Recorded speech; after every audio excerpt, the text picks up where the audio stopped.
तो आज हम नए टॉपिक है एसएससी की दृष्टि से बहुत ज़्यादा महत्वपूर्ण, बहुत है। स्टार पॉइंट बना के लिख देता हूँ। उसका नाम है सर्कल, जिसको कहा जाता है व्रत। सर्कल यानी कि व्रत, सर्कल व्रत को ही कहा जाता है। हाँ, अब बात करते हैं व्रत। व्रत कहते किसे हैं, व्रत की परिभाषा क्या है? तो बड़ी सरल सी परिभाषा ये है कि एक स्थिर बिंदु, एक स्थिर निश्चित बिंदु से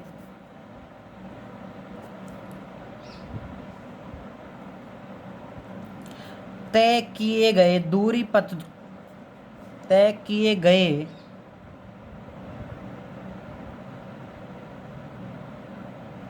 एक निश्चित स्थिर बिंदु से निश्चित दूरी पर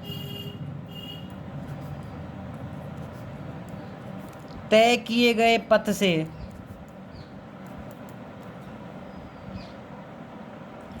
जिस आकृति का निर्माण होता है, जिस आकृति का निर्माण होता है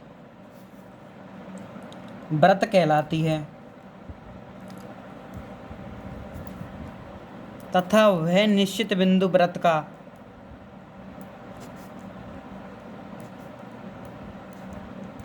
केंद्र कहलाता है। यानी कि मैंने परिभाषा बताई, उसको समझाता हूँ। कोई निश्चित बिंदु से निश्चित दूरी पर कोई दूरी पथ बनाया हो जाए, निश्चित, हमेशा दूरी निश्चित बनाई रहनी चाहिए, तो ऐसा पथ प्राप्त है जाएगा। कोई निश्चित बिंदु तो निश्चित दूरी पर चारों ओर को एक पथ बन गो, तो ये पथ व्रत प्राप्त है जाएगा। केंद्र की व्रत कहेंगे। और ये केंद्र से, और ये जो पथ प्राप्त है वो ना पथ देखा कहेंगे, परिधि कहेंगे। परिधि को इंग्लिश में कहा जाता है पेरीमीटर। ठीक है, केंद्र को सेंटर कहा जाता है, और केंद्र से परिधि तक की दूरी कहलाती है त्रिज्या। त्रिज्या को इंग्लिश में कहा जाता है radius. A distance between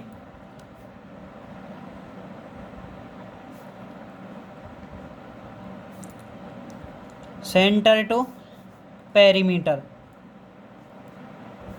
called radius. यानी कि केंद्र से परिधि के बीच तक की दूरी क्या कहलाती है? त्रिज्या कहलाती है।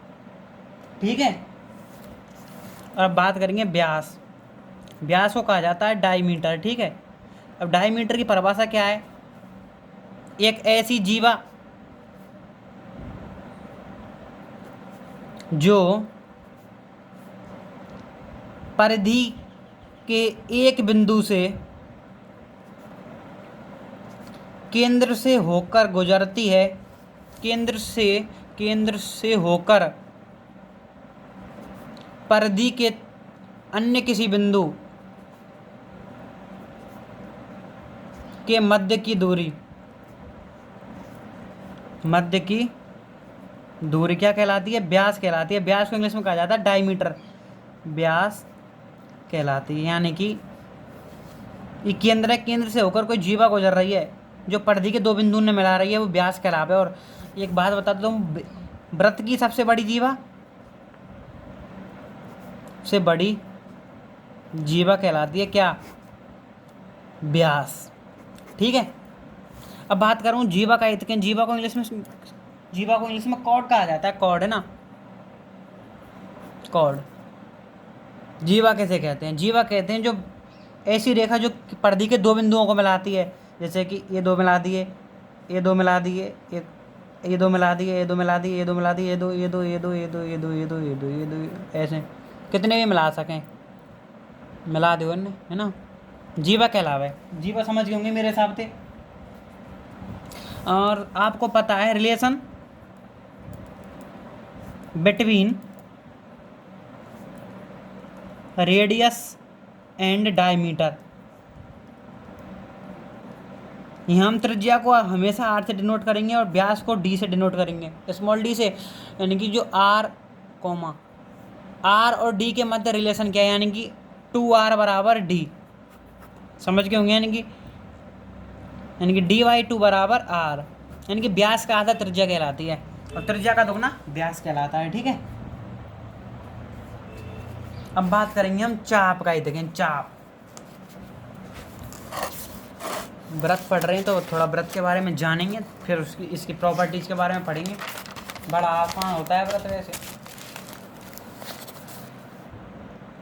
व्रत पढ़ेंगे, व्रत है ना।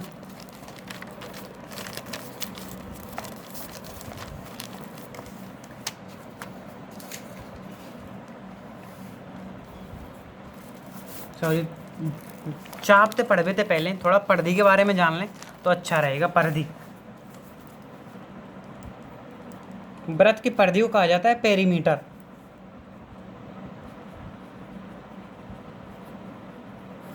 पर्दी के में जैसे कि ई जो ही चारों ओर कोई पथ सो लग रहा हो ना, ये पर्दी कहलावे। और पर्दी ने कहा को सूत्र है कहा 2πr। हाँ, पाई बराबर कहा है 22/7 है। पाई बराबर 22/7, ठीक है। आर अपनी कहा है त्रिज्या है अपनी, और दो तो सब तुमको पता ही होगा दो क्या है, दो एक गणती के अंक है 2πr, ठीक है। परिधि हो गई। अब देखो यूँ भी लिख सकते हैं, परिधि का नया सूत्र ये है कि पाई इंटू डी, डी यानी कि व्यास। आपको पता है त्रिज्या का दुगना व्यास हो गया, तो ऐसे भी लिख सकते हैं इनको, ठीक है। यानी कि पाई इंटू व्यास, पाई इंटू डायमीटर, ठीक है। व्यास बराबर 2 इंटू रेडियस, डायमीटर बराबर 2 इंटू त्रिज्या, ठीक है। समझ गए होंगे मेरे हिसाब से।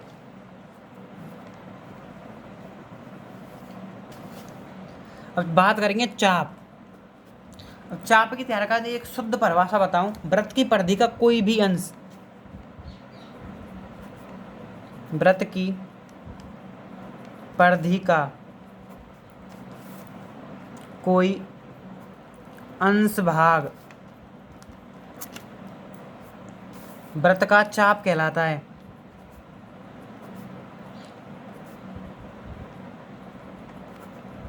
समझ गए होंगे यार।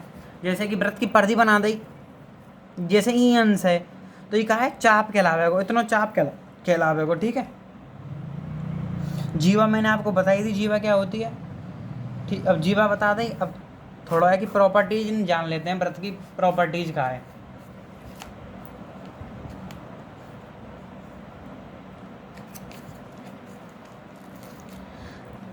एक नाम तो सुने होगा तुमने, कबो कबो,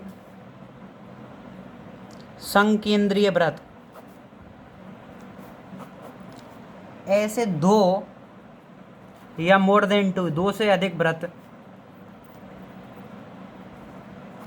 जिनको केंद्र समान हो, जिनका केंद्र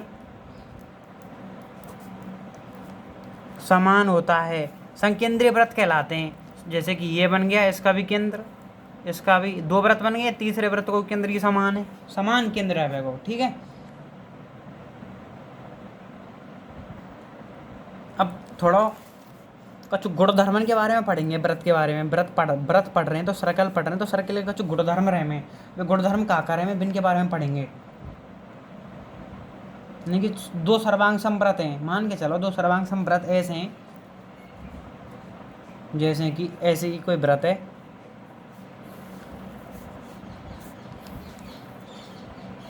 या वो केंद्र हुआ है, वो केंद्र हुआ, ये कोई जीवा है, पी क्यू, यूँ कोई जीवा है, R S, O R S, O P Q, ठीक है। दो कोई व्रत सर्वांग संव्रत हैं।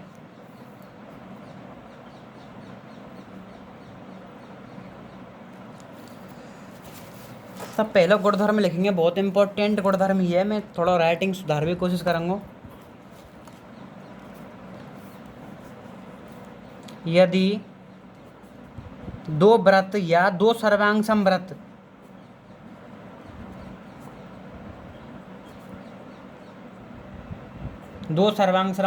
के दो चाप परस्पर सर्वांग सम हो,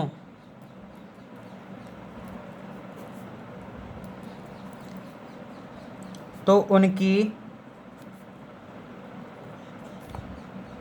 संगत जीवाएं